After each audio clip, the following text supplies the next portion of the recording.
Hey folks, it has been way too long. But welcome back. This is Ask the D&D Professors with me. I'm Elizabeth, and Chris is here too. And say hi, Chris. Hello. Hi, Chris. Um, you asked for it. Yeah, I it's been a did. minute. It has been a minute, but we've been doing lots of things. And doing all those things meant that we unfortunately do not have a lot of time to stream. Um, Yeah, getting ready for and then getting to PAX Unplugged was wild because we've never been before in any capacity, OTG or us as individuals. yep. So that was kind of wild. I mean, it was a lot of fun, but it was also exhausting in the way that cons I now know are. Um, but at least like we had PAX East to kind of get used to the general vibe.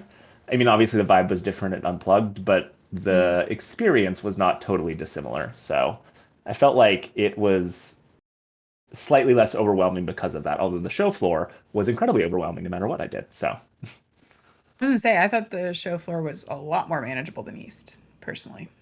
oh, huh. I don't know. Atlas and I initially we went down. I think it was Saturday, and we used the exhibitor passes to get in a little early, and so it was delightful for the first 10-ish minutes that we were there before the opening bell went off. Um, and then it slowly got overwhelming, and then it just became a lot of people. Um, but yeah, I don't know. I enjoyed it though overall.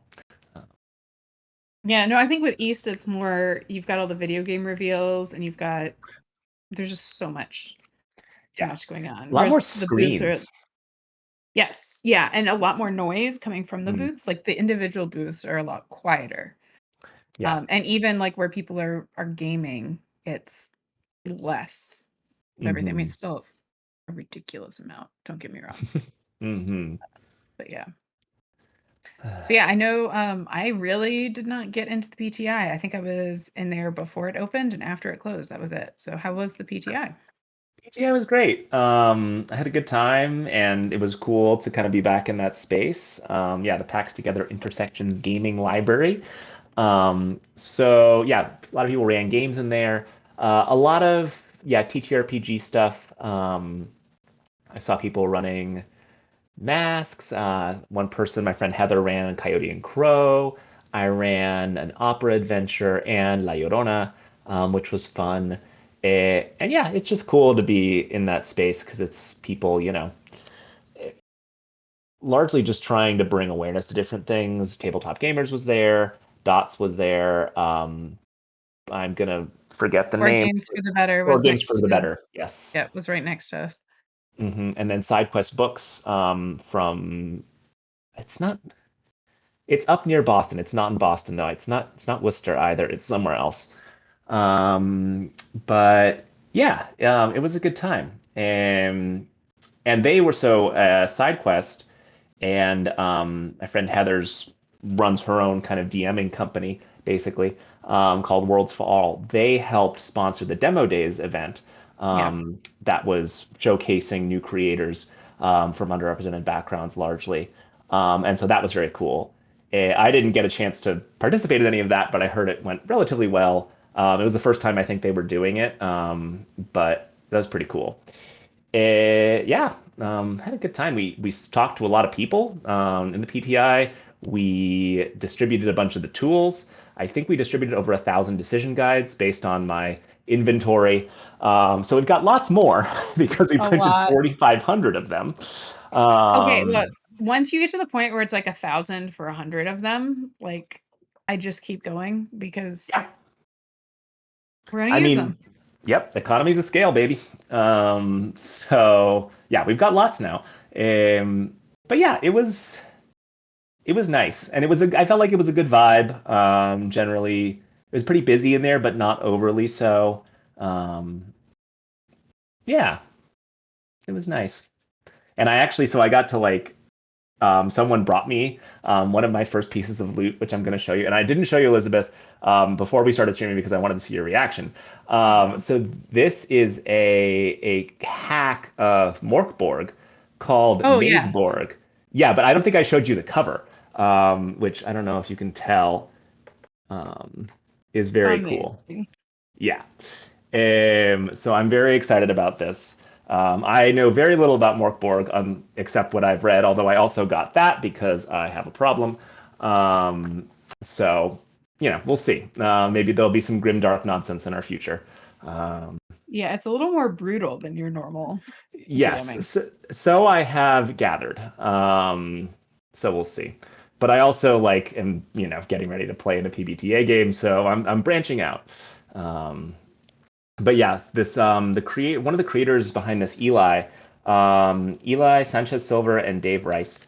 Um, Eli was really cool. We met at the PTI through a Discord, but I chatted with him a little bit.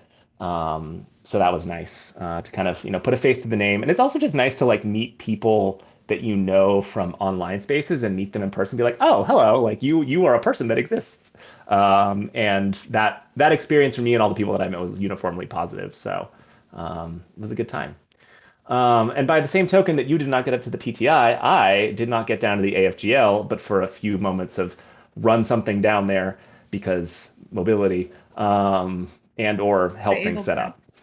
The able Yeah. tax, Yeah, no, no, the AFGL went really well. I was surprised given kind of what we were up against with it being a new space. I guess the hallway that it was in is typically not used either, so people that mm, were repeat customers wouldn't have even known to look oh, in this hallway. yeah. Plus, the best like way to enter that hallway was blocked off for the first part of the morning when people came in every Oh, day. mm, And then we also had, because it's a new space, there were some weird things happening with just registration on the PAX Nav app. right, right. So yeah, we had a lot working against us, and yet we still had a lot of people in there. I think it Yeah, averaged to about 175 people a day, yeah, um, which is a really big number for the spaces down there. yeah. Which is also not much Um, less than what we did in the PTI, and that's an established space. So like, that's yeah, it's true. very good. Yeah, and I mean, most folks that came in there were there to play. So we had what did I tell you? It was over 40 experiences, right? Like over I want to 40 say, gaming yeah, it was events. definitely over 40. I want to say it was like 42 or It was a 46 big or something like number. that. Yeah. And it was everything from, learning to play Pokemon TCG, which actually turned out to be our biggest thing. Like we could not offer that enough. We were offering far more than was on the schedule because we were trying to just accommodate everyone we could. And the thing that Yeah. we kept running up against was we only had 6 decks, which shouldn't have been a problem because we were only supposed to run a max of 4 at a time, and those were just overlapping by 30 minutes theoretically. And then um like we had pictured this being, for context, 5 events per day, 1 or 2 people at a time, because Pokemon is played with 2 people. So either the person teaching is playing against the person learning, or you're teaching 2 people at the same time. So we printed 30 copies of this handout. A lot of people did not take the handout, and we only had one handout left Saturday night. So Uh, just to give you some sense of like how active this was. Um, So yeah, if you're interested in helping donate Pokemon cards either to give away, which we had somebody just like come by, still have no idea who this person was. So if this gets to them, thank you. And dropped off a bunch of cards for us to give away to kids that were learning. oh, right. Yeah. But if you want to help us out with, I mean, everything from like card sleeves to if you want to help us locate cards that we need to build more decks, or you want to donate starter sets or anything like that, let me know because this seems to be something that will only grow. I think it's, yeah, again, this is definitely one of the discoveries I think we've had about ourselves here, which is that the best space for us to be operating in, the space that feels most natural given what else is offered, is that learn to play space, especially Yeah. because we can offer it for free. We can slow down, have smaller groups. We can help people who maybe you have different disabilities, or you're wanting to learn with someone with a disability, or you're in different places, and whatever it is, like we can kind of help you get there. So that one was really big. We're also going to be offering more sections in the future of the build your own D&D or build a custom D&D character in 2024 experience. That was a combination of people who were brand new to the game and people who were new to 2024. It came, Interesting. yeah, no, I had There was one point that there was this wonderful mother-daughter duo Oh, where I the think I ran in daughter. and gave you something while that you were doing that one. Yep, exactly. Yeah, the daughter played, before, the mother hadn't, and they decided that they were gonna play together, so we're, like, Cute. building characters, Hmm. which is great. Also had somebody come in the middle of that one and sit down, and he was like, "I have literally dozens of ridiculous character concepts in my note app. I want you to help me figure out how to make them mechanically." And I'm like, "Yes, I'm here for this." Like, this is that's something I can do. There was the last day we had 6 people, which was more than I had agreed to do, and let me tell you, trying to help 6 people at the same time is a lot, when it Flashbacks. comes to custom character creation.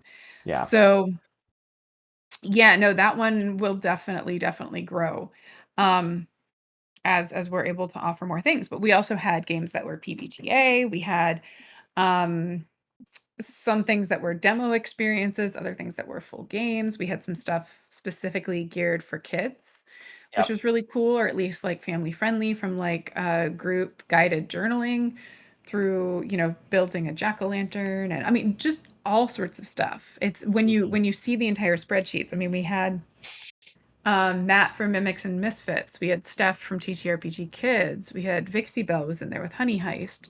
Hmm. Um, we We had had Cam. Cam running Cosmere, Yep. Frank doing a couple of different things, Passion and the zombie one. I just keep Hmm. calling it the zombie one, which is not what it's called. But the zombie thing was a demo. And then, oh gosh, I'm forgetting some people. Spilled Coffee. Hmm. Um, I shouldn't have tried listing because I was always going to forget some people that I shouldn't forget. But no, it was kind of wild. We also had folks just show up wanting help with their games. Like, hey, I designed a game. I'm trying to make it more Yep. accessible. Super happy to help with that. Folks looking at the tools that they could check out to play games with. Yeah, it was a Yeah. huge range. I think it's cool too because like you were talking about, things that we learned on this con, and one of them, yeah, like definitely the learn to play thing is, I think, definitely something we can get into more because it's about access, right? People want to play games, helping them play games in Yep. like in a very, very general sense, right? In addition to the more specific ways that the AFGL, helps people play games and gives people access. But it's also that general sense of access also plays into one of the other things we learned, which was that longer games don't fill in the same way that the shorter things do. Like an hour and a half learn to play Pokemon thing, or even an hour, they were hours. Mhm. It was a single hour. Like that is a lot more accessible for people because they want to go and see the con, right? They want to, maybe they only have a single day badge, like they want to go and, or if they have a 3 day badge, they like maybe today is their day to go play games, but they want to stop by and check something out, right? Well, Um, and we had no way of knowing certain bits of the schedule when we needed to yeah, submit the schedule. So, there's situations where I'm looking and a table is not as full as we would expect, yeah. especially given the caliber of the storytellers that we had, which you could not ask for better storytellers. Good Mhm. Lord, they were amazing. Um, and then I would look at the schedule and be like, oh, I don't know, Matt Mercer's talking right now. You know what I mean? Where it's Right, like right. there's just these things, and that is or, cases where people had signed up but maybe couldn't find the room because we were Yep. new. Um, Well, so yeah, so case in point, like, and even this is a PTI thing, so like, the AFGL, I think some of it is just the way that it works in that, for my Sunday game, La Llorona, I was full up according to the app morning of, but then I only had 2 people show up. So I think, a lot of people will sign up for things, but not necessarily make it.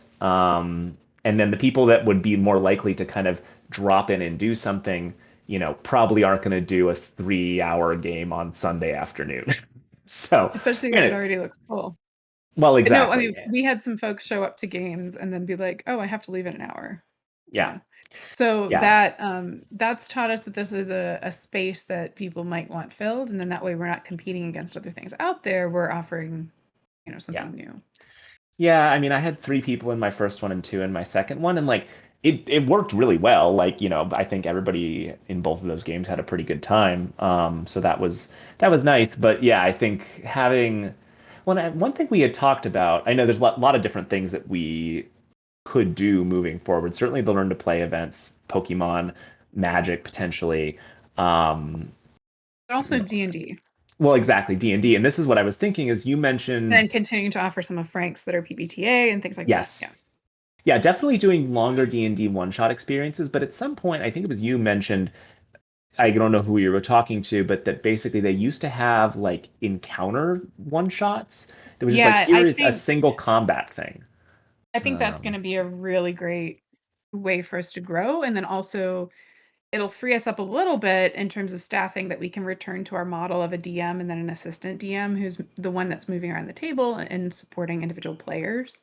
yeah, Um, because that's the piece that we can offer that most people can't. And yeah, I'm not trying to say that nobody else out there is offering these sorts of things, but I will say that it is pretty common for people to come to us and say, "Hey, I just did a learn to play 5e or some other experience and right. I didn't get it."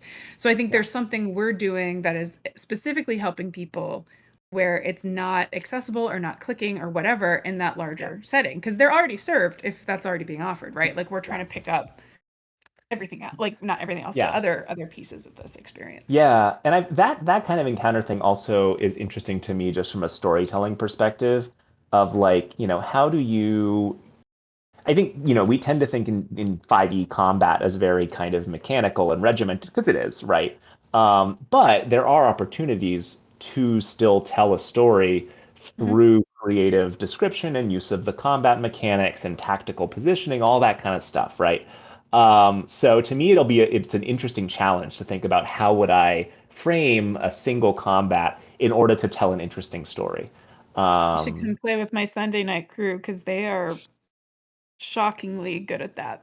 Like to the point that our combat moves more slowly because like nobody's making choices mechanically. It's like all I mean, it's Ah, very story driven, yeah. um, always full of descriptions. Like it is interesting how different tables do this, right? Hmm. Because um but yeah, no, it'll be something interesting to think about. It also doesn't have to be combat. Right, true. Um Good point. and I think I really am looking forward to having some downtime in between the semesters to think about this because I would love to keep playing with this idea that Riddle plays with and that I've been kind of circling of, can I create an encounter that can be solved multiple ways so then the table can Mm, kind of have more agency because I feel yeah, like there's an extent where it's too common to be like you're in the woods, you hear a growling, an owl bear jumps out at you, and you instantly think you have to kill it, right? right, And like I think about how that was not necessarily my instinct when I started 5e, but that's right. because other systems don't force you to do it the way 5e Hmm. does. I mean, I guess they do, but like again, playing Star Wars Fantasy Flight, even when you are doing the mechanics, the way the dice work, you're telling a story with it, right? Because you're Right, rolling dice, you're rolling like successes and triumphs against right. failures and like so and despairs. So Well, this is I kind of don't know, like like I PBTA came too. yeah, and I came from that way of thinking. So when Hmm. I got to 5e, one of the first things I did was mess up your combat by being like, no, I'm saving these polar bears. And Which, like, yeah. it's fun. And yeah, I Well, know, mess things up, but but the thing is, like, then it created a whole bunch of interesting things to happen. And granted, like, I can put my foot down when I need to. Sometimes a dragon swoops in and takes off the mammoth that you were also going it's to try to true. befriend later. I had Um, already befriended it. yeah, that's true. Anyway, This was clearly going in a bad direction. but the point is, like, there are. I think those are opportunities for interesting storytelling. And to your point, like, it is. I think it's cool when players try and solve things in ways that aren't just combat. And like, of course, like sometimes combat's fun. Like you like dropping a fireball and rolling 86 is fun.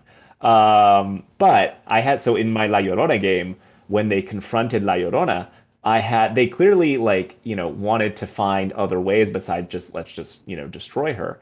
And so Mhm. one of them played the song that they'd heard from the bard because his character was also a bard. So I was like, that's rad. That banishes her. This combat is over now.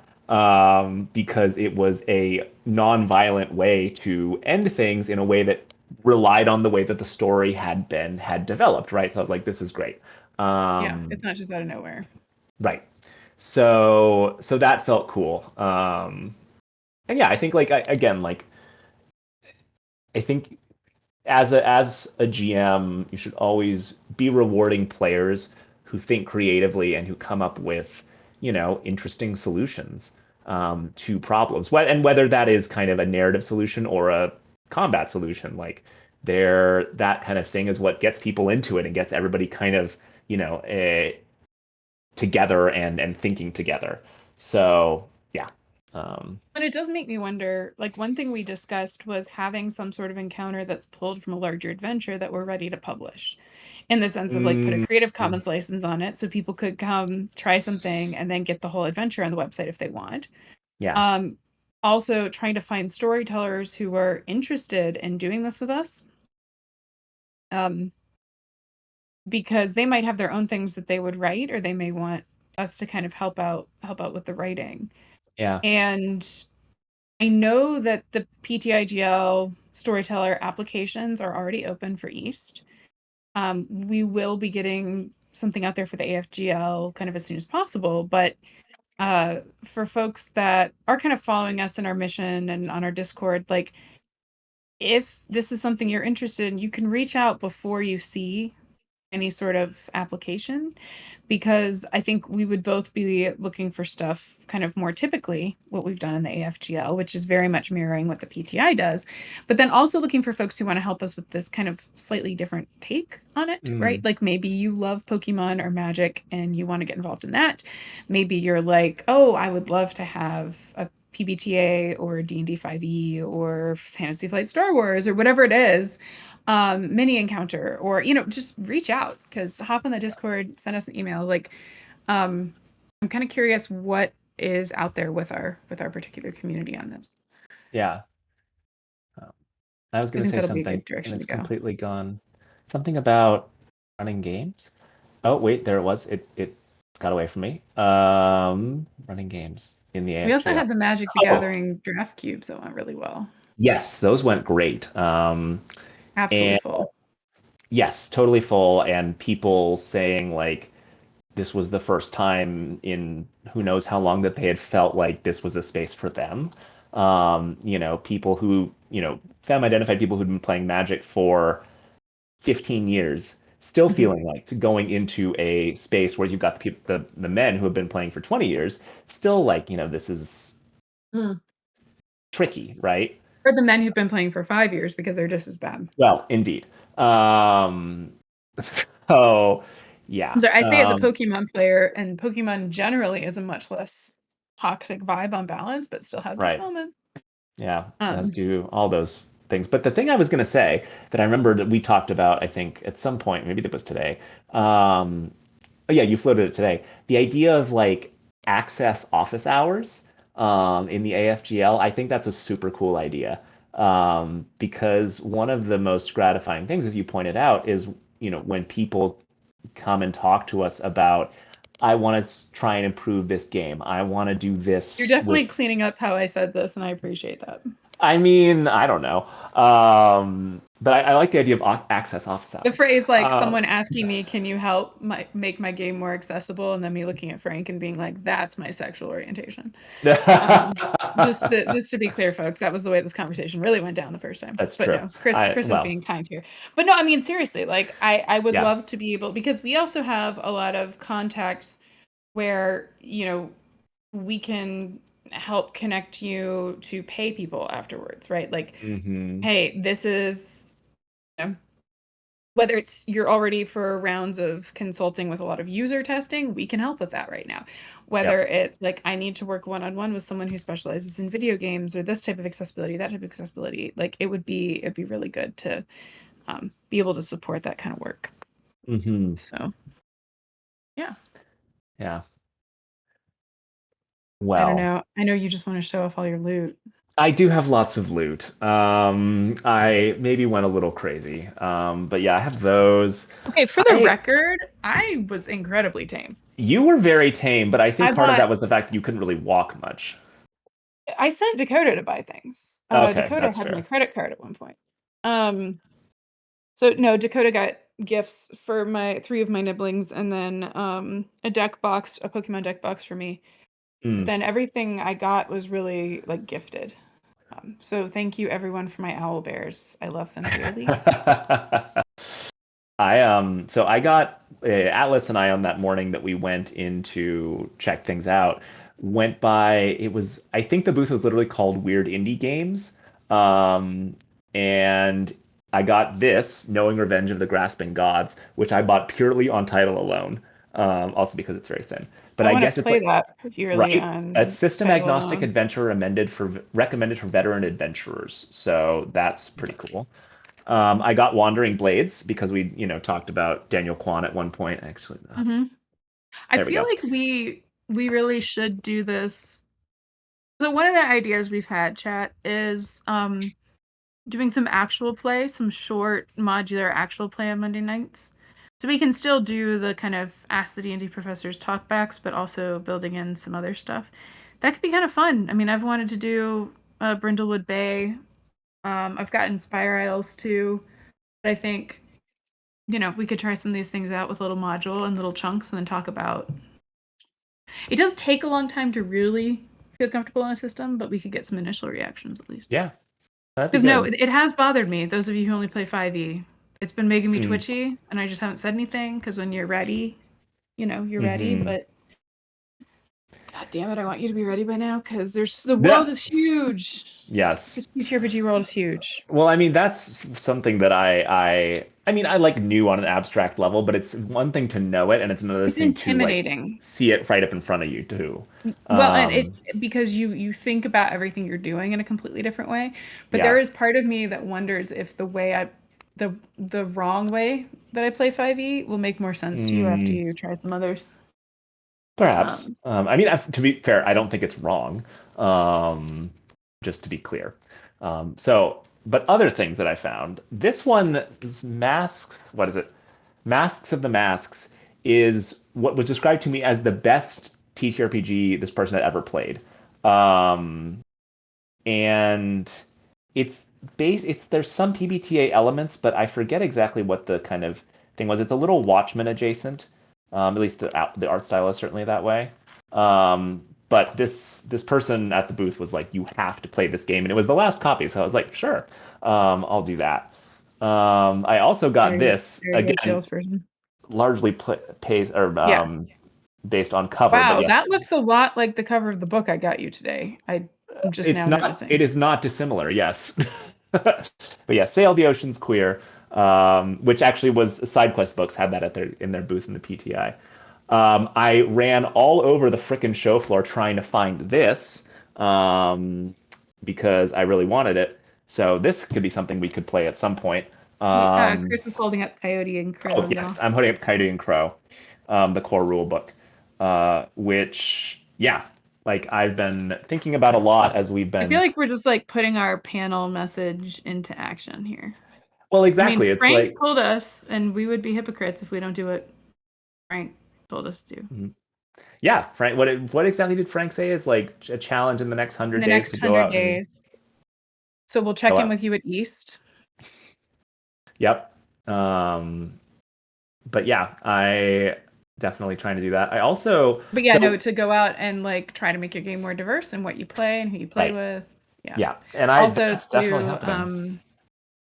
to get Kareem and Raphael paid more, Indeed. which Which honestly working out so far, I think. we've had some real movement on that, people. Yeah. Nothing Um, concrete to discuss, but calls back and forth, emails back and forth, things have happened. so for context, we did a panel on inclusion in TTRPGs, which went really, really well.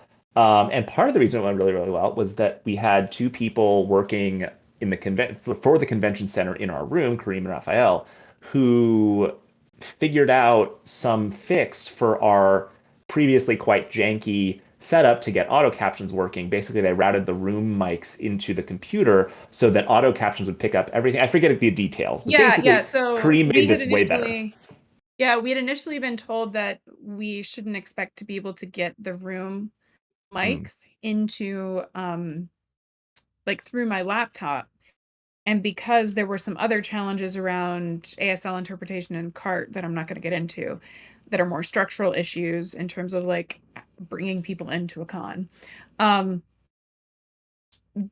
because of that, we were kind of relying on auto captions, which I was running through my laptop through PowerPoint because we had a slide up in the background that was just a picture of us and the title and our information so people could follow us on socials or email us questions or whatever while we were doing this. Um, and we had brought a Blue Yeti mic with us to try to do the audio capture because I had been told repeatedly like I couldn't expect to get the room audio. And they managed to put the room audio in my computer through the USB-A port with like a couple of things. And then they also did something that I still do not understand that reduced the latency. So the Oh captions yeah, were how did coming they do through. that? I have no idea. That's part of why I'm still trying to find out. But they significantly reduced the latency. So the auto captions were coming through much quicker, which Yeah, helped us when we forgot to do the like, including our names periodically. Because otherwise, when the captions get well behind spoken word or we're going back and forth too fast, it can be hard to figure out who said what, which can be important to understanding that context. yeah, Or when a speaker changes. They helped us with both those things, but they also helped a ton with little things like not being weird about having a disabled person they were working with. And that's like yeah. you can't do like one seminar and fix that. But I mean they like everything from getting my power cord set up with my computer and just they were just fantastic top to bottom. So yeah, we've been on a quest to try to get them paid more. And And we've had some movement. yeah, some manager of the Philadelphia Convention Center was like, "This sounds great.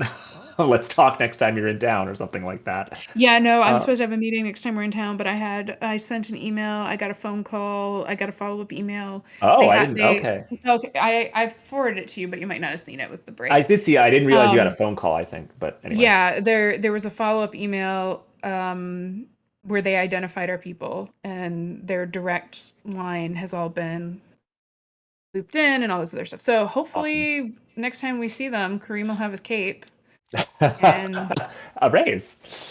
yeah, because the convention center, what they've been telling me is that they already have, if you go on the website for the Pennsylvania Convention Center, it already says like all these accessibility awards is the first thing on there, and they're Hmm. continuing to do more accessibility improvements, which is why they want to meet with me next time I'm in town to kind of show me what they're working on. They're also continuing to do training, and I was trying to explain to them like you need these two training people, like whatever level you need to promote them to, so that they can help train people because this stuff is not easy to just learn or do. It's not Mm, intuitive. A lot of people freeze up around disability.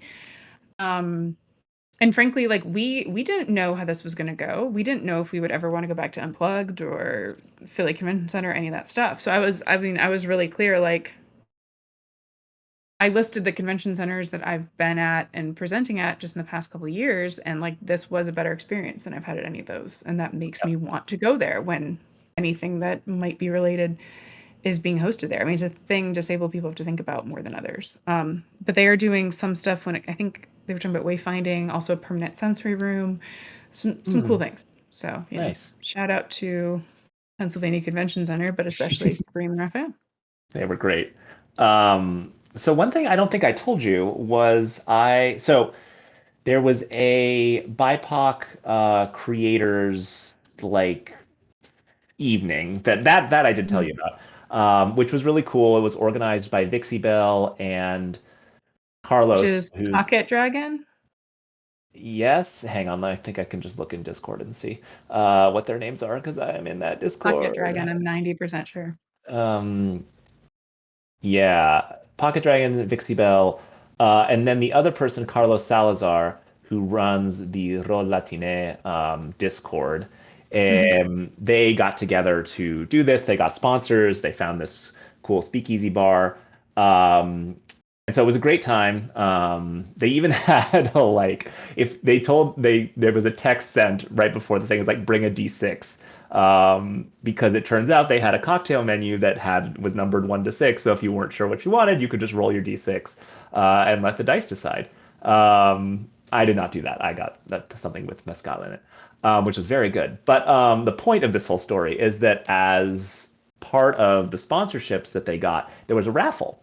And I actually won the very last thing in the raffle, which was a PDF for Tidal Blades, the role playing game, which is not something I had encountered before. But I was looking at it and it seemed super duper cool. And then when I was on the show floor, I happened to see the hard copy, so I got it. So this is a TTRPG. It's using the Cipher system, which I do You not know are at all. Oh, okay. I'll explain it to you. But you are the poster child for like why people should donate things to raffles Oh, because no, you're like, I absolutely. won something in a raffle. I'm gonna go drop more money because I I got this free thing yes, like that you would have I gotten for free anyway, probably after getting them.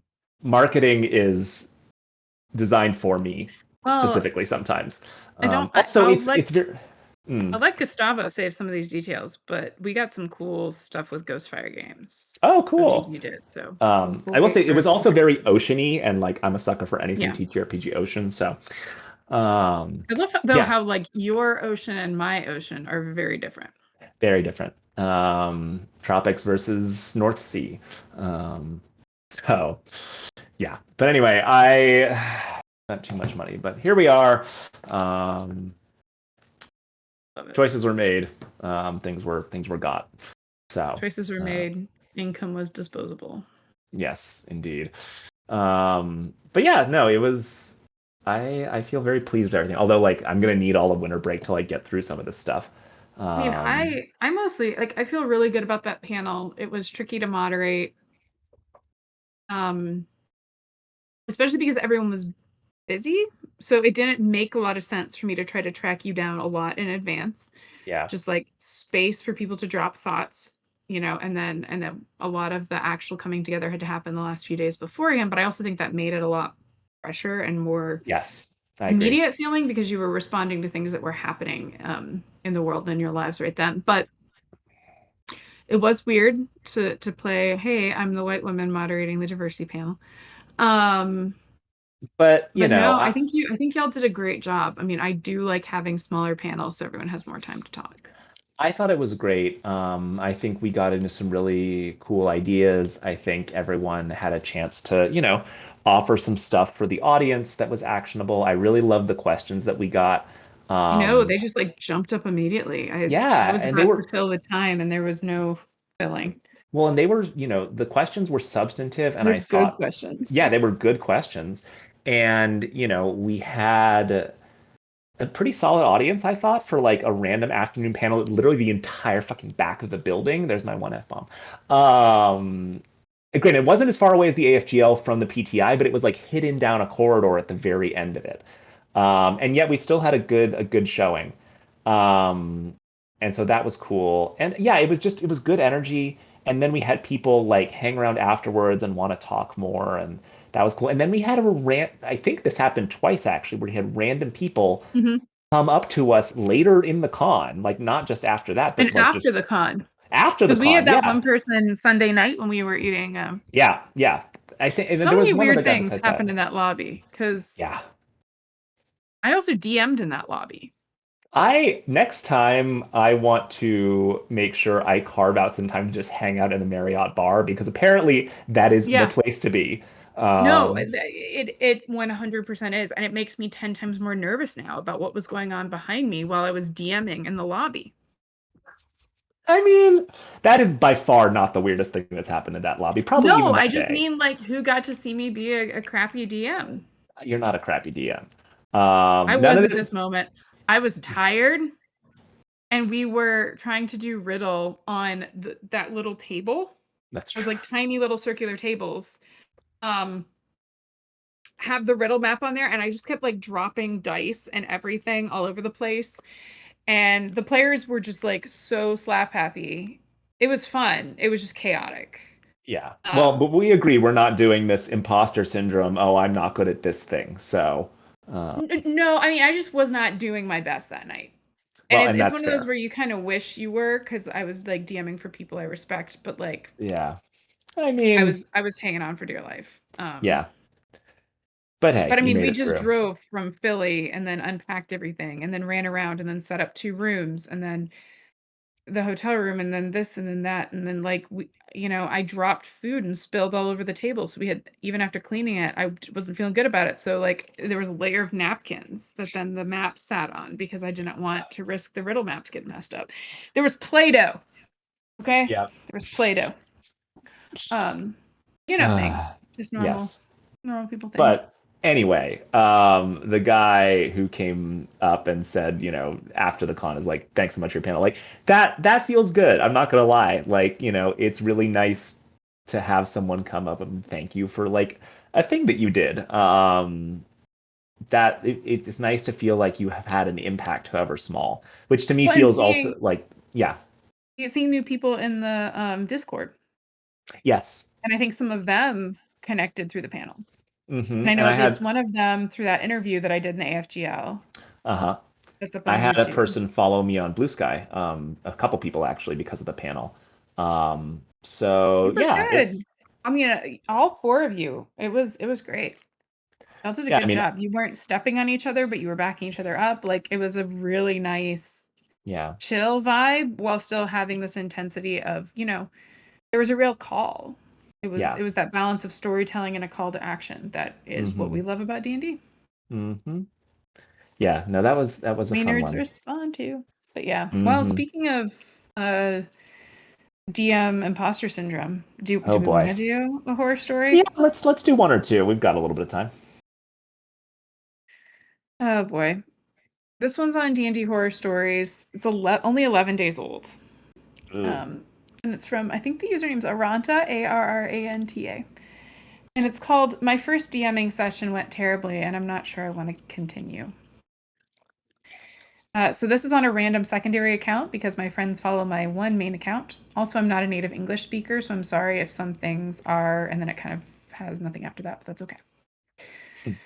So a bit of context. I'm a quite recent player of D&D. I played it for the first time with Baldur's Gate 3, like so many of us.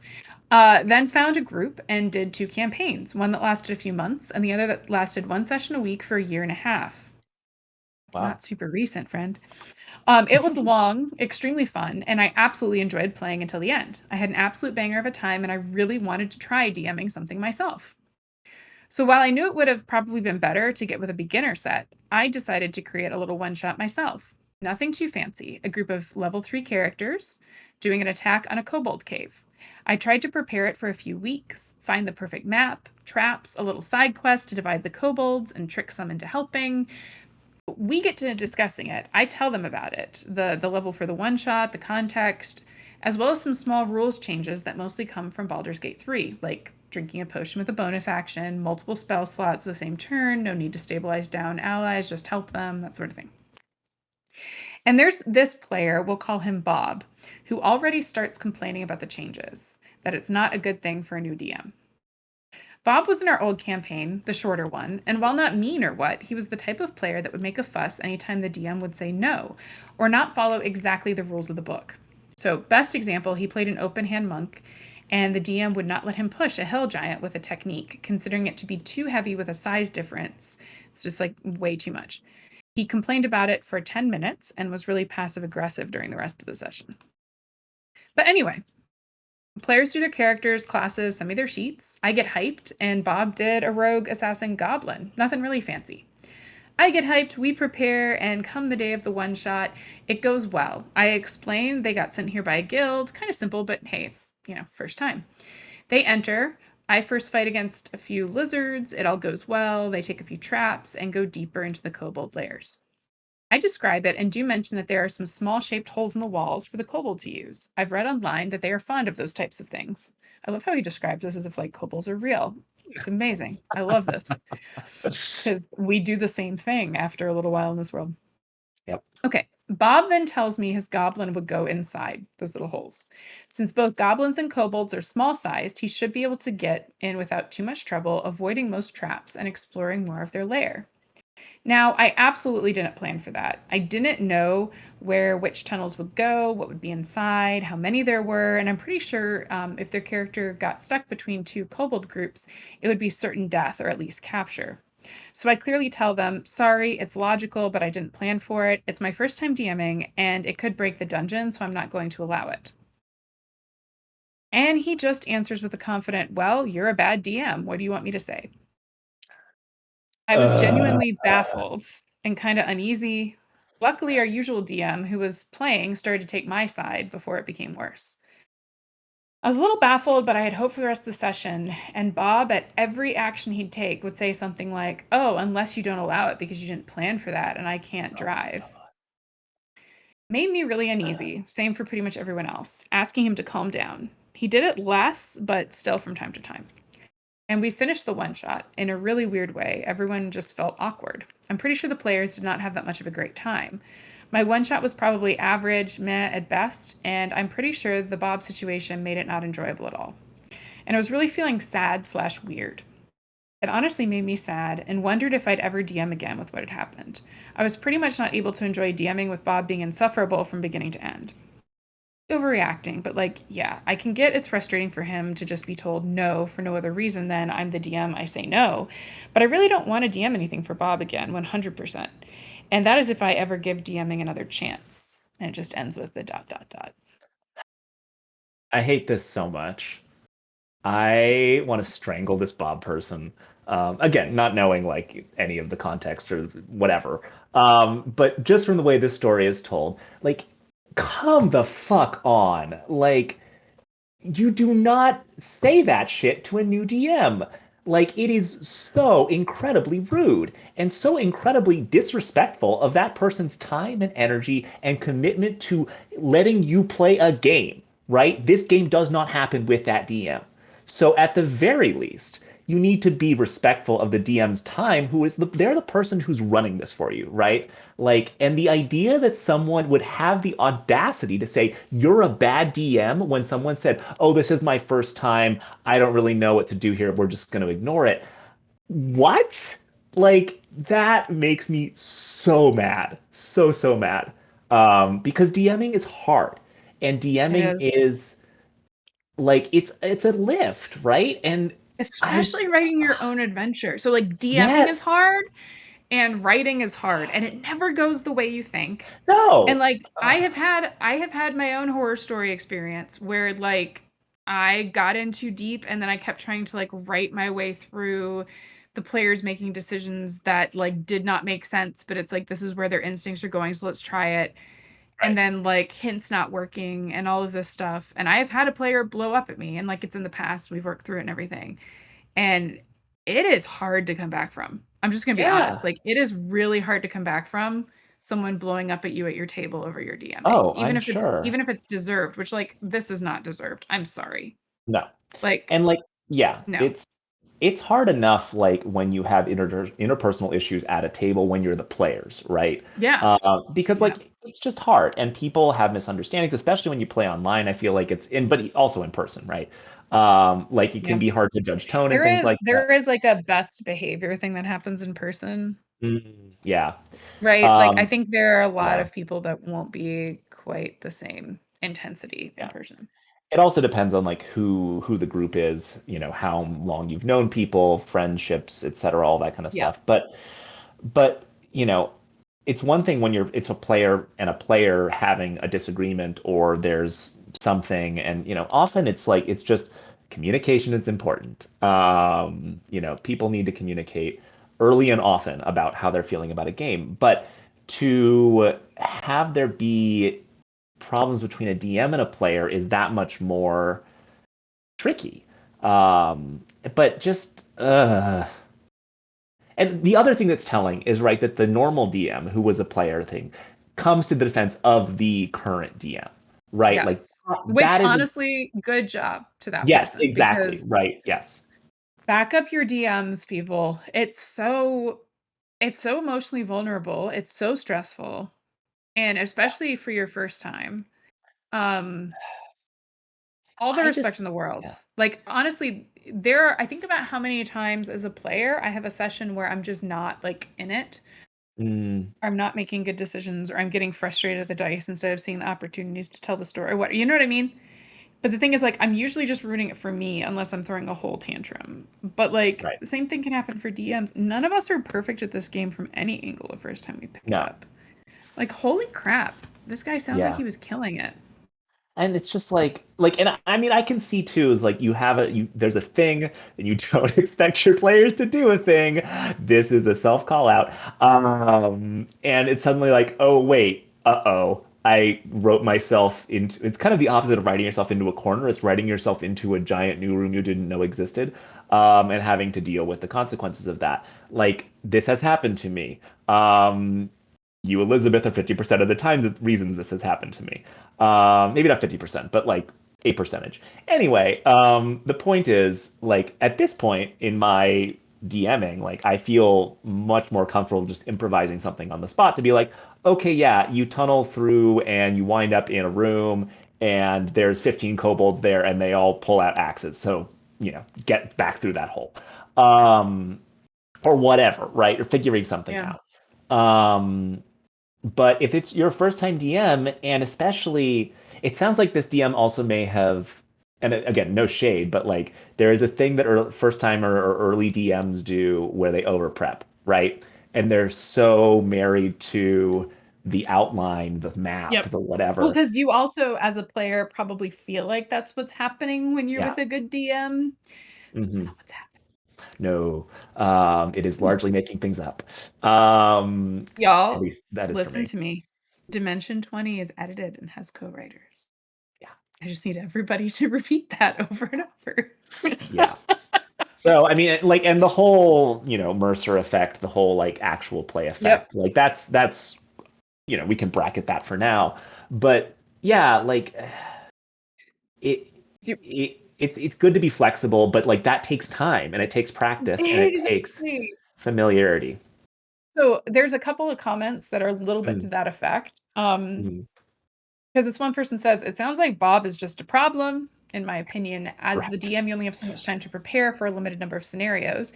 And says, what I probably would have done was this: ask him if he's looking for something in particular when going into the tunnels. If he said yes, then you could make him do an acrobatics check to climb in and pull himself through, then an investigation to see if he finds what he's looking for. No map needed. No big fuss, just some improvised dice rolls and some improvised info if he rolls well enough. But in the end, he sounds like a problem player and someone you could do without. And the person responds, thanks, it's true, I could have done that. I just lacked the imagination in the moment to come up with something due to stress. Some people in the replies told me I should have made a 10-minute break to think about it, which would have been the better way. Now I'll know. And other people are like, it's just experience. You're going to do Yeah. better. I also Yep. get the like, you're a new DM. It's okay to say no to things. Um, Yes. Yes. there Like are a lot of people ah. that are being frustrating with their like, if you're a new DM, don't change the rules. Which is, I'm sorry, that is really bad advice for this situation because the situation is just using Baldur's Gate 3 rules, which are Yeah. pretty well known and all like they're not huge. Like, Well, and especially if this person that's DMing got into D&D through Baldur's Gate 3, it is probable that having those rules in there makes that person more comfortable because it's like they don't have to think well, about all the extra not having stuff. to track and the ones that he mentioned, like not having to Right. track the spell slots, letting you use potions more frequently, not having to remember the rules for stabilizing a player versus just giving them the help action, which Yep. honestly is kind of the same thing as stabilizing a player because it's still using it. You know what I mean? Like Yeah, yeah, yeah. these are not big changes. People need to shut up. Plus, what is the only real rule? What the GM says goes. And that is in the handbook. Yep. That is the very first rule, and it is, yeah, Profanity that largely the really only wanted to rule. come out after that, but we stopped there. Yeah, I don't know. But I It's do love the people who's like, give it another go, homebrew it again, or do something established. Like, just try. The OP says they might try the new starter set. mm. But I love some of these scripts that people offer. Bob, I don't think this session is going to be up to your standards. How about you take the rest of the night off? I am saving that one. That's good. I like that. Yep. I just, I don't, and maybe this is something I thought about at PAX a little bit actually. Like, and I think I might have said this during the inclusion panel for that matter. Like, I think I personally have been extraordinarily lucky in the tables I've run for and the people I've played with, minus that one dude at PAX East. Less said about that kind of better. Oh, I was thinking of But another dude, but that's okay. we'll talk about this later. But for the in the vast majority of cases, I feel like I've had, well-intentioned players that wanna just have a good time, right? And are not getting too hung up on things. And it just boggles my mind. This is my point, I guess, is that it boggles my mind that there are people out there, and it's not that, like, intellectually, I know that this is the case, right? Like, Mhm. this is just how the hobby is. Yeah. But to see it so nakedly adversarial and so petty, and it's like, why? You're not wrong. I mean, I'm really bothered by the number of people in the comments who are trying to agree with Bob or trying to be like, DMing is hard. You shouldn't step into it until you're ready. Y'all, you are Bullshit. why we have a DM shortage. It's all Yes. your fault. Um, but You will like, never feel ready, first of all. you Sorry, will never continue. feel ready. You just need to do it, just like playing. Like Hmm. it, and it is a group storytelling game. So there was something that came up last night. So Will was DMing. Will is great. My online crew, and we had moments where we make choices that then are impacting combat, like multiple sessions later. It's very cool, and it's like a Hmm. module that he homebrewed and cooked up to deal with one of us getting ourselves into a situation where we couldn't statistically survive with like things doing levels of exhaustion and disadvantage on checks and blah blah blah blah blah, like these acquired bad effects made it like, Hmm. oh, there's no hope, so giving us hope, but a complex way if we want to pursue it. Right. um well, anyway, in advance, one of our people couldn't be there, so he had asked her what she would pick in this situation. Because although I was running her character, like we do try to like when there's something that's big like that. She happened to pick the same thing that I picked, the same word, and I didn't know what was happening with the story, so I just kind of paused and was like, above the table, would this be more fun for you if I picked a different word? Because Mm. although like this is the gut feeling of what my player would do, Yeah. my player could do another thing. Like there are other options, right? Um, And Will was great. He was like, "No, this is actually really fun because now I have to ponder like how this word means different things to the two characters." And it was very Mm. cool. Yeah. But I do think about how I wouldn't have been comfortable doing a check-in like that, or like, can we retcon it? Like, is this fun for you? Is this fun for me? Yeah. Without all the conversations we've had about safety, even though in that moment it wasn't about safety, it was just about like what's more fun because Right. I accidentally picked the same word as someone else. Well, yeah. Um, I don't know. It's one of these moments where I feel like we get way too caught up in the dumb things. Yeah. Like it's what my character would do, kind of. And your Yes. character might do a lot of things. Have you ever woken up and made uncharacteristic life choices? I mean, who among us? But no, what this also gets at, and what I think it actually relates also to the, oh, my character would do this, because it's not about their character, it's Also, about them. friends, goblins, just because their size, can't automatically use kobold tunnels. That's valid. Um, what I was gonna say is that, oh, wait, it's gone. Shit. Uh, So we were talking about above oh, the table mechanic things, asking to change yes. if we should change the Oh, story. yes. So let go of your ego, let it die, Mm. right? Like that's the what you just described of like, oh, I wonder if maybe like this player is going to want to think about something. It's like, yeah, you're not married to this idea you have in your head of how this is going to go and what your character is going to do, right? Oh, is this Like, what people are missing? Is that the character's not you? well, yes, I think partially, but I also think it's that people, it's main character syndrome, right? Like, it's a No, I collaborative. know. I know most of my characters are side quest or Yeah. sidekicks at best, but I get this. Yes, it's a collaborative storytelling game, right? You have to collaborate, which means you cannot be the person always talking or always taking the spotlight, right? And maybe part of what happened with Bob in this story is that, like, oh, I'm going to do this cool thing and I'm going to go into the kobold When tunnels it and was I'm going to clearly find this an thing. I'm trying to break the game, right? Because if Right. you had a map in front of you and this was just described as a feature, and then you're Yeah. like, I'm gonna, which, Yeah. okay, yes, I am notorious for doing that shit. I have learned to ask for consent. Well, indeed. Like, I Um, have learned to be like, okay, hear me out, yeah. but also Yeah. we don't have to do this. Yeah. Because what you're saying is right. Like, Bob's enjoyment doesn't trump. I mean, here's a wild statement. Your DMs should have fun DMing you. Everyone's playing the game together. The way you play it is slightly different, The but we are DMs should all playing the also game have fun, together. and if you're making the DMs' lives miserable, and some DMs really like it, when you bring the chaos, some like it becomes too much, and you just like Y'all, Well, it's and that, just a game. yeah. I do not, Well, and the I same don't way know that that. you roll dice and the dice say no, and you come up with a story reason, Yeah, right? And oftentimes those dice rolls, if you embrace them, can help you find like your character's flaws or their weaknesses or the things that they're not paying attention to, right? yeah, Especially when it's something your character should do well. It pushes you to come up like make this character more real. yeah. I'm Why just is stuck. the DM saying no not the same opportunity? Yeah. Like for my Yes. money, Bob is just not an imaginative player Mm.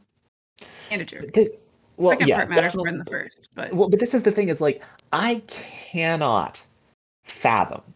I cannot understand why someone would be a dick to their DM in that way. Of like, you're a bad DM. yeah, I Like, mean, just how entitled. keep that shit on the inside, right? Sorry, I'm going full profanity tonight, apparently. We don't have a lot of people in the chat, it's fine.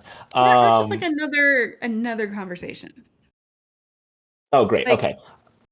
you can have that conversation away from the table and not in the middle of a session, Yes. but especially to a new person. Like Yes. if you help them succeed and have confidence, you get to play more D&D. Like Yeah. what is your motivation here other than like pushing someone down to feel better about yourself because you're that Well, small? bingo. That's it. Bob. That's what it is. Bob. Sorry. I don't know Um, whatever is there's a lot of nice people named Bob. And this is it's true. Bob in It's scare true. quotes. Do not go after your local Bobs. Yeah, no, who knows what But no, I just I want to it scream. Okay, it let's talk drives me up a about wall. okay, so Bob, stop being a dick. What what advice would we give new players? Because it's one thing to say, Mm, "Oh, you could have done this, you could have done this, you could have done this," if it's really elaborate. If you were looking at yourself as an early DM, what's mm. like the one thing? So I have a sneaky one. Okay. I am a DM who likes asking for insight checks. And now you Mm, can use investigation for this, which I'm really happy mm, about because I do think mm. this can be intelligence rather than wisdom. If he had called for like if you ask for something, because he said one of the reasons he didn't do it, it wasn't just he hadn't planned the outcome, but that in his mind, the most likely outcome was an ambush, they would be Yes. captured, and he didn't know how to deal with a TPK and Right. did not want to be in that Or situation. having one player be completely cut off from the rest of the group. Exactly. So I Yeah. think in that moment, you can call for a check, right? And give the player some information because it doesn't even like you don't give them a check, right? They're not supposed to roll if they can't fail, but if there's Right. degrees to which they can succeed and fail, or even just degrees to which they succeed, you can call for the roll. And I feel like the bare minimum here would be like your party can't follow you and Yeah. this place is infested with kobolds. Like I'm sorry, a Right. 0 to 5, you would at least realize that. Yeah. Right? But you can kind of plus like if it's a rogue, he's probably not going to get something that low. Yeah. Um I mean it's level 3, so he doesn't have reliable talent, but still. Like I think you can 100% take a break. I love telling people to take a break. Always take a Yeah. break. Give your DMs break, gives your players break. Number 2, when in doubt, call for a check and give them space to contemplate their actions.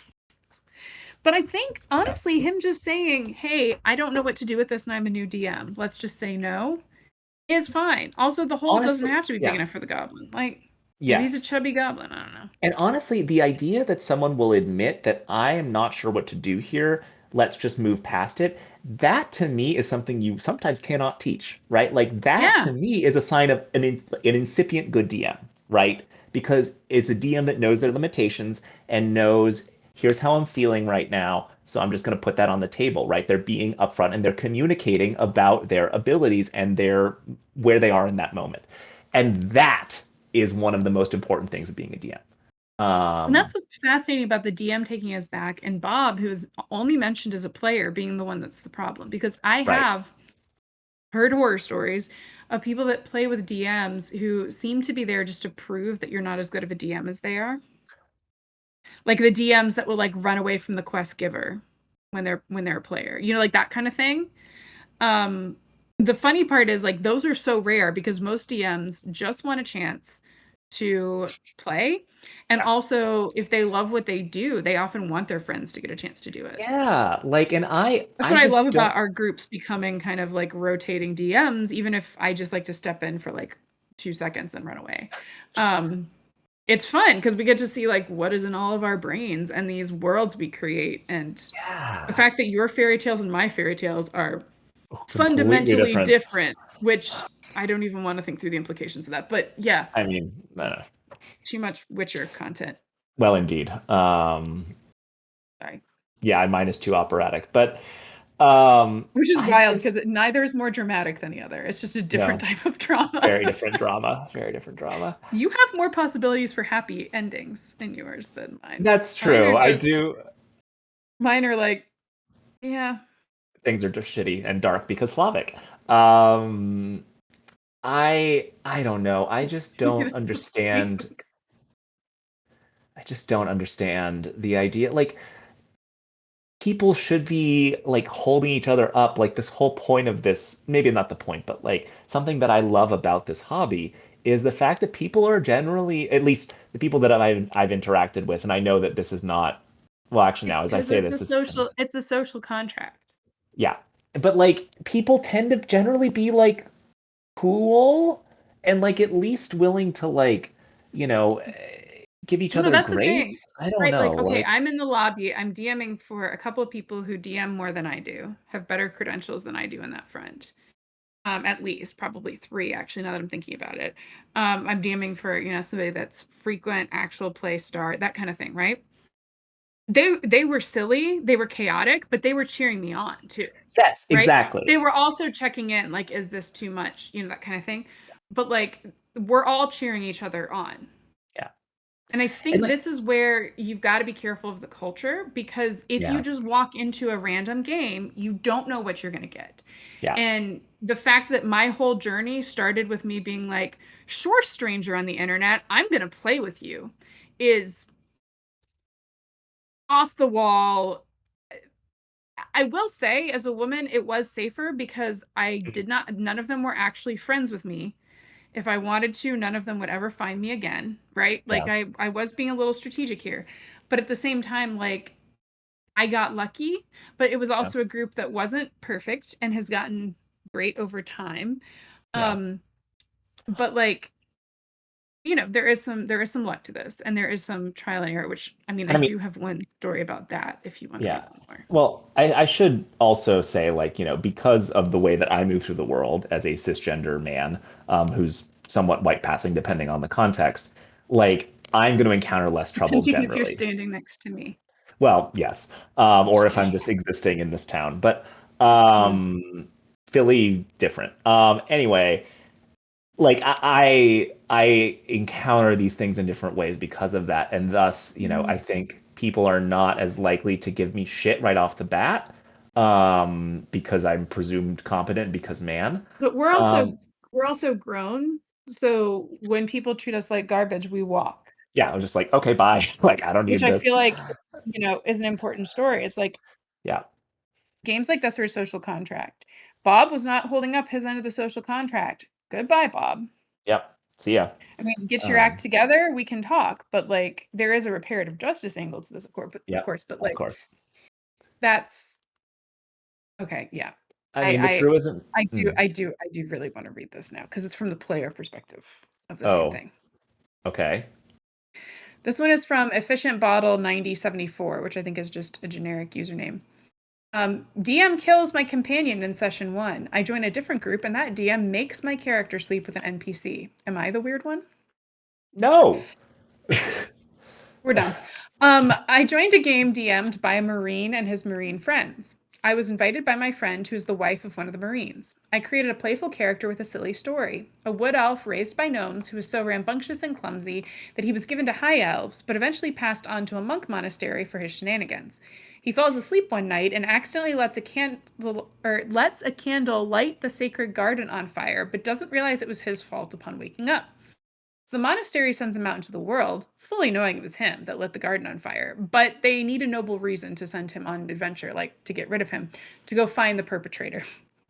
So he questions everyone they meet on the road, thinking he's very good at investigating, but clearly he's not. It was meant to be really silly, not the center of attention, and something we could all laugh at when my character asks Sapphire Ashari if they'd been to any sacred gardens recently. Okay, I love this person. I love this character. I want to play with this character. My character also had a fox companion that I didn't expect any benefits from. I just wanted something cute around me that could save itself during fights by just running away and coming back when danger was averted. His name was Egg Tart, and his whole thing was that he was a wild fox who followed me around because I had a bottomless bag of egg tarts I'd give him. I didn't want help actions or anything, just something cute and fun, an aesthetic I could have while we traversed a very intensively battle-centric story as a small wood elf monk traveling with a bunch of barbarians and paladins. Oh God. This is adorable. Like, I love the idea, like, Oh, you can have a familiar or you can have a pet, I'm oh right? my If you have godding a pet, just yeah. yeah, Yeah. sorry, No, I'm just saying I'm oh my godding at what I know is coming with just the like if you the lead tail off with end. this game is a bunch of Marines, I immediately have questions and worries about things like masculinity. Anyway, continue. In the very first session, we walk into a graveyard, and without anything appearing, without us rolling for initiative, the DM narrates my fox dying in the fog ahead of us, and I'm without my companion. It's 30 minutes later, I learn that my fox is resurrected, and my DM gives us a picture of a ghost like undead fox. So I suppose I still had my companion, but I guess the DM wanted him to look cooler? I don't know. I feel like maybe it would have been nice to actually have been part of that planning or had been given a heads up. I ended up leaving that party because I just didn't love that the story was actually genuinely so scary. It was like we were at war and everything was awful. There was not enough silliness. Even Nat ones didn't allow for silliness, it was just trauma. So yeah, exactly how you expected. Yep. I feel so bad for this person because they're like would be such a great D&D player and so Yeah. many parties. I want to play with this person. Like, Especially when they're like, I don't want to be a main character. I just like have a shtick and I'm gonna, I I I, mean, I sometimes respect that's the all you commitment. need. Yeah. I joined another party that was at a local game store, so we were all strangers mostly. I think it was the Mm. third session. The DM introduced a sultry NPC and was really laying it on thick with players. I was overly excited to be active in the story, so I did excitedly speak with this sultry NPC. But there was a moment the NPC and I were sitting on the edge of the bed, and I was clearly very nervous and saying my character was stuttering and blushing and flustered and pulling their coat tighter around their chest and all these things. He starts to narrate us beginning to be intimate, and I panic and blurt out, I pull out my Lord of the Rings research binders and start explaining. So you see, there are these huge eagles. We all giggle, and the DM still speeds us through a scene where we basically got steamy and it faded to black, and I woke up naked with the NPC in the bed, and I, the player, was sort of surprised. I decided not to go back to that group. Yep. So here's the question. Am I the problem player? I can't seem to stick with a group without something weird happening. Am I thinking too much or being too offended? How do you all handle situations like this in order to keep enjoying this great game? Ah. Okay. Several things. One, don't fucking take away your player's agency. Number one. Number two, session zero, right? Like be clear about what you want in the game, what you don't.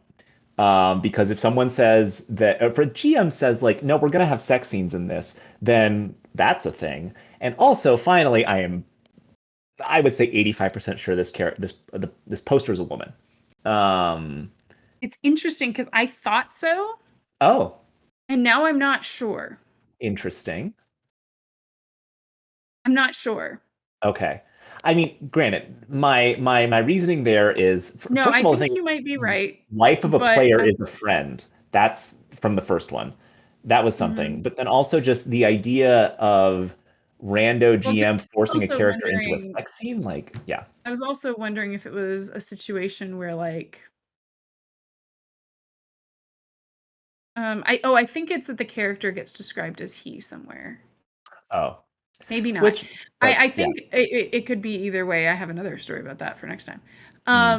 Um, but yeah, I just, but first and foremost, don't take away your player's agency. And also, like, talk with them about, like, if you're going to kill off one of their companions or make it especially when clear. there's no like mechanical. This isn't a situation where Yeah, somebody's no, abusing the mechanics.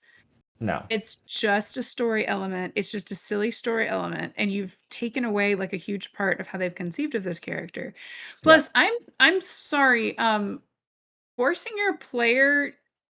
your player's character to have this whole sex scene thing when they've made it explicit that they don't want to is bordering on assault. Like, I'm just Yeah. gonna like, I feel like this might be a radical position for a lot of people, but no. I mean, they've clearly not consented to the thing that you just did, Yeah, right? so much so that they don't wanna go back and play with you, Yeah. which does speak to the D&D's a social contract, but that doesn't mean that you, like, get the right to abuse whoever Yeah. walks into your game. Right. I Now mean, it is I've gone you're not back wrong. and forth on the gender of this person because I could also see this being like, you're not being a masculine enough man, Uh, and that's the way you see it, I'm like, yeah, I could sure. see this a few different ways, it doesn't really matter, No. they haven't shared that information, Yeah. and I But love yeah, how people are like, "Just a case of bad DMs," and then one person's like, "I wouldn't call the first one a bad DM." I would. I Um, would. like you don't again, session zero, right? Like we everyone should be clear about what the stakes of the game are, what the tone of the game is, what is happening here. And then, yeah, if you're gonna murder a character's pet for no goddamn reason, at least give them a warning. One of the Like, questions, "Holy crap," or one of the comments, "Holy crap, horrible DMs. Did you have any kind of session 0?" yeah, yeah. And a lot of people are Like, like, "You sound like a good D&D player, play with us." yes, I Um, was hoping that was in there too. 'Cause like that kind of just like I don't know. I think D&D works well when there's a balance of the kind of silly chaos and the telling a story that has some emotional beats in it and stuff. I mean that's how I like to run D&D. And it sounds like this character or this player would be into that kind of thing. Um, so, but just like you're right. I mean it does kind of feel like a certain kind of emotional or an imaginative, I don't know how to categorize it, but it's assault, right? This person has clearly not consented to the thing you are doing, right? And you go ahead and do it anyway. Like that, what is that if not assault? I mean, Um, it's like baseline, it's harassment because you yeah, should not like, if somebody is uncomfortable by the thing, like, no. I'm yeah, sorry, like, graphically, no. 'Cause I'm trying yeah, to picture this in another setting. If there's, like, another setting where mm, you're sitting next to a person and you're describing something like this, and they've said, "Please stop," right? Like, a baseline, that's harassment yeah, in a workplace, in a school, hmm in a grocery store, wherever. yeah, And it's a little upsetting to me how many people are defending different DMs. I mean, people mention like, okay, maybe you're just not a good fit for the group that has Marines in it. And it does look like this person's like, yeah, they were already kind of, it was an ongoing campaign. And when I joined, I didn't want to be a pain. So this is another thing is like the DM should have had a session 0, should have had some expectations, yeah. right? Like Or at should the have, very least, meet one on one with this person and explain, here's the vibe, right? because that's the Um, thing is even if the vibe didn't like, I don't really understand how killing their fox was going to help fit the vibe. no. And it's like, and they gave it back later, which like is weird, but also I guess it's undead now. Like, Oh, this is worse. There was the OP says there was a little back and forth with the DM on Discord before I joined, so he was aware of what I was bringing. But oh, I also didn't ask what the setting was and what the current players were playing. I was also talking with the confidence that I think assumed that this is an everyone is welcome situation when it wasn't, which is fine. So, because people are like, you should have asked, you should have this, you should have that. And I'm like, I'm sorry, this sounds like a newish player if their question is like, what's wrong with me? Um, that is the DM's job. And if the yeah. DM knew what you were bringing, this is on the And like, DM. don't just like destroy a part of the character at the very first thing you do, right? Like sometimes having these kinds of moments where something that is beloved to the character that does go away or somehow there's some issue with it, that can be a good storytelling moment if everyone is on the same page of that being a thing, right? Mhm. But if this person is showing up to your table for the first time and the first thing you do, then they've told you, here's my character. I've got this cute little fox thing that eats egg tarts from a bottomless bag of egg tarts. Side note, that's amazing. And you kill it for no fucking reason. And you don't give them any like warning that it's going to happen. They just wander into the fog and they're dead. Like, what? And this person being like, I do like the way one person is explaining this, where they're like, the second DM literally had your character essayed as you never consented. Yep. Yep. Like, men. But it is interesting. People are saying group one is not for you versus group two is not for you or pretty much anyone else. Well, I agree with the latter part of that statement. And Yeah, I mean, probably, I do think this person is getting a lot of um not universal, but a lot of support for like you sound like a really cool D&D player, right? Like yeah, it's just you've got to find the right setting and the right person because it does yeah. matter. No, yeah. And I mean, like, everyone's entitled to the game they want to run. I mean, I had moments where I thought bringing Gita to Barovia was a mistake. It But was a I love mismatch, but that doesn't mean it's a mistake. the idea that like so this has led to a new life motto where it's like the silliness inside of me outshines the darkness around me. Mm, I love that. think I definitely sent that to Doug. I thought he could identify with that. But no, I think, it needed to be intentional, but like the Yeah, DM knew, right? And like there yeah. are check-ins and there are like, is this working tonally? Is it getting too silly? And a lot of times Mm, I think the rhythm we fell on was like the serious stuff happens first. And then when we're getting kind of like overwhelmed with it, then Gita can be weird. yeah. And have bedtime stories for Gustavo's Well, children. and like, there are moments where this stuff happens in D&D, but or that, like, the expectations of the players are not those of the DM, but ideally there is a moment where everybody can be like, hey, here's what's happening, here's how I'm feeling, and people work it out. Like, this has happened to me, right? Like, certain things that happen to a character, the tone of a campaign, like all that stuff, especially if you're a new player, you don't always know going in, but you Yeah. have to talk about it. And you have to be willing to kind of have a session. I don't even know how to number this, but like, 0v2, right? Like later on in the campaign, it can be good to just sit down and be like, hey, how is this all going? Like, where This are is we? it's a great conversation to have when the pizza gets there. Yes. Literally or metaphorically, right? Yes. And Oh, I and you found know that what? my Sunday night group has fallen into brief chats about it after we're done.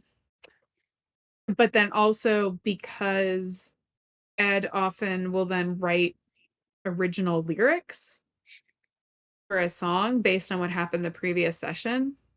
It also becomes an opportunity for us to check in when we get there and listen to the song and talk through Yeah. what we had happened, right? Like, but I do Yeah. think building in a natural rhythm of checking in, it can come like I know as a DM, sometimes it feels like it's making you seem insecure, Mm.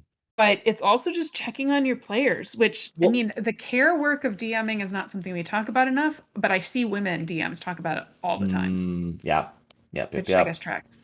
Well, indeed. Well, and I was gonna say, like, Even this if Brennan Lee is Mulligan is healing all of our issues with our parents.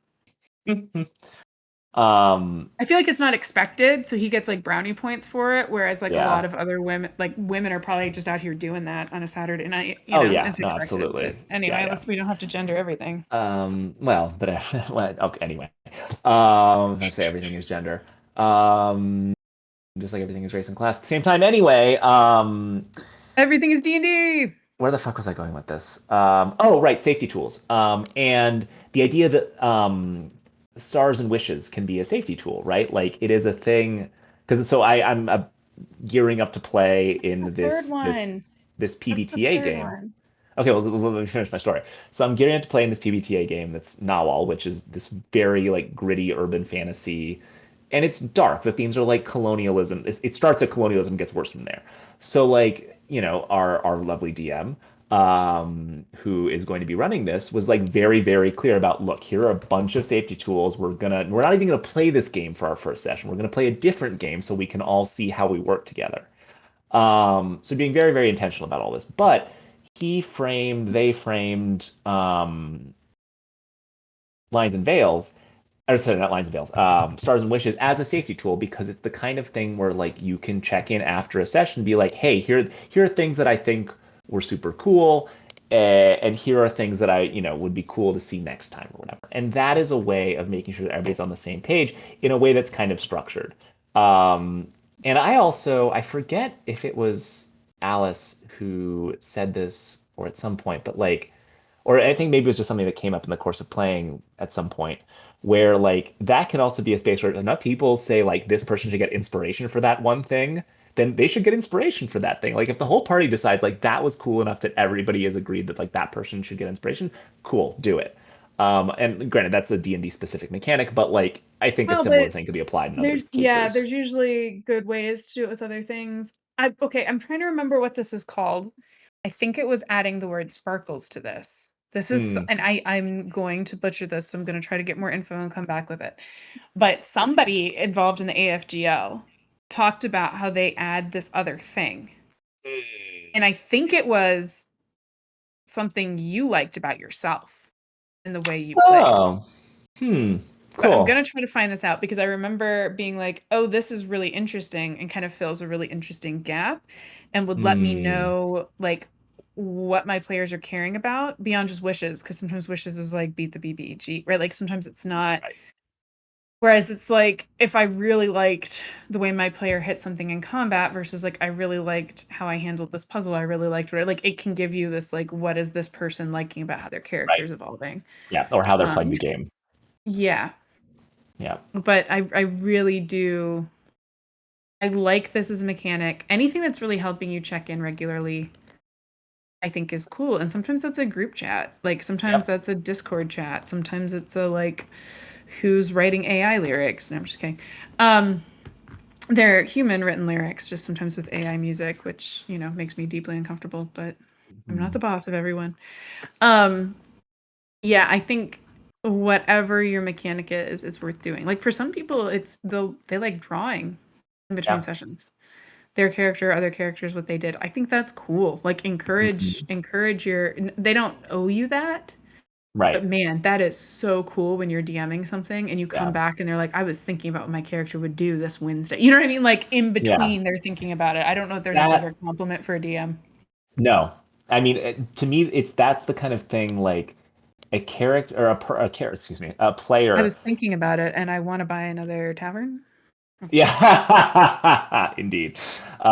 When a player, clearly invests in what you've presented, and like it can be very small gestures. Like one thing that happened at PAX was in my first one, per your suggestion, I had all those dreams that we talked about for the Mhm. kind of middle of the module shift, and I cut them all out. Like I printed them out, and so I cut them all out into six little piece of paper. I semi-randomized it when I passed them out, and then at the end of the game, I was like collecting all the materials that have been scattered everywhere, and I was like, oh, do you want your dream thing? And this player was like, "Is it okay if I keep it?" I was like, "Absolutely, please do." And they had been taking notes that whole time, and they took that little thing and they folded and they put it in their notebook. And so that's the kind of thing where it's like it's a very small gesture. And maybe it's just they just want a little souvenir. They don't actually care what Or was like on your it. cool But custom magic item or yeah, yeah, yeah. yeah, exactly. Like there's a degree of I'm into this, and so I'm gonna take it with me. I Um, still or think I still hmm, think we should get into the deck of many things and find art that's for each of them and let them draw cards if you want, because that mm, always gets a lot of fans at my table because it's just so pretty. yes. Yeah, yeah, yeah. But you don't have to. It's just Well, I mean I have it, so it's in the other room. Play with that again someday. But anyway, just let your players have agency. Don't be a dick. And support DMs. Like this is not hard. This is baseline. Be a decent human. Like I just maybe I'm being naive or like a Pollyanna or something, but like it boggles my mind that people are like this in a hobby like this. Like I don't know. Maybe no, I've I just been mean, very lucky, like that my experiences I have been really good, but like, I walked past a couple of people playing Star Wars Shatterpoint at my hmm, game store, when I was there on Friday because they were doing Black Friday sales, and I have 11 nieces and nephews, so I have to pay attention to that stuff. Um, but it was a locally owned business, so I was happy to drop some money there. I walk past and they've got the Clone Wars era battle music playing, and they got the Night Sisters set up, and they've got all the minis. And Chris, like, we have to go do this, please, Amazing. because they were so sweet, like explaining things to me and using like the Fantasy Flight kind of lingo that I knew because they had some Mm, similar dice mechanics and why they like this one versus another one, and like, would you want to play? We don't want to pressure you, but we do stuff. I mean, you can join right now. I'll let you control my team. Like, just yeah. so excited to share a hobby. And like, maybe I'm gonna Yes. come back and be like, I don't know. But that's the baseline, right? Like, if Yeah. you don't want to play with people, you don't have to. But if you want to play with other humans, treat them with respect. Yeah. We just Uh, solved the male loneliness crisis. Good job, well, yeah, team. We did it. go team. Let your ego die. Um, I just, It's just a lot more fun not being yeah, not like being an that. asshole. Like, Y'all, like, Geralt had Yaskier, get over yourselves. I just, but the funny thing about like this offhand comment about the male loneliness epidemic is like, which is bullshit, first of all. But second of all, like, it does get at it's interesting how D&D can reveal some of these problems. It's like the people that are being assholes, like there's a lot of other stuff going on there, which is not to excuse the behavior in the slightest, but it is to say like it, D&D reveals things about people, or any TTRPG, right, reveals things about people. And it turns out straight men are not okay. Um, Now I'm really scared oh what no. D&D reveals about me because of the choices. Mm, Oh boy, we're not gonna go there. yeah, we don't need to unpack your various character choices and what they say about you. Um, that's a thing for another stream, because we do not have time. Even though we don't have that faculty meeting in the morning, I do not need to be here for the next three There's hours. still not time. Not time at all. Oh, gosh. Well, anyway, lovely being back on stream. Anybody Yes. watching this live or in the VOD, if you have opinions about what we should chat about or if we should start playing a little bit, what we should play, any of Yeah. that. And definitely reach out to us if you have ideas for things you would like to do at PAX East. If you want to see us at PAX Unplugged next year, if you want to see us at a different con, if you want to help us out at a con, you know, let us know things. We are just getting started, friends. There are times that I'm like, oh, we got to do this, we got to do this, we got to fix this, we got to do this better. And then I pause and I'm like, holy shit. Right? It's been a Like, year. Like we did not know anyone at Dots RPG a year ago. it feels like it's been 15 years, or at least five. I don't like the amount of stuff we've done. There are meeting notes, there are meeting minutes from 2024 of us picturing in a few years from now dipping our toe into the waters of a local con in Virginia. Oops. We We're doing it. just have to And we're survive glad doing it. and we're glad anybody watching this is doing this with us cuz It's true. it's fun. Uh, yeah. Oh, Boy, just don't be a with dick. that, Anyway, just don't be a dick. Yeah, with that we should probably let y'all go. But thanks for joining indeed. us. And yeah, we'll try to get a little bit more back on schedule here and Yeah. posting on socials. So, like, subscribe. If you've got Amazon Prime and you get a free sub for December, this is December 1st. Yeah, So, hey, we take some love of those subs. sweet, sweet Bezos bucks. Also, if you're looking at donating stuff as we get to the end of the year, don't forget that donating to Open the Gates Gaming is, deductible. Um, you can donate through the link on our website. It'll go to a Virginia Tech page and it'll say Discotech or Disability Community Technology Center. That comes to us because technically we're a project under that umbrella. You can leave a note in the donation thing, I think on the second page of the menu. If you just want to make sure it definitely goes to OTG, you can put that there. If you want us to use it for an ultra specific purpose, you can put that there. And No, we'll be in touch. Thanks, everybody. See y'all later. Bye bye.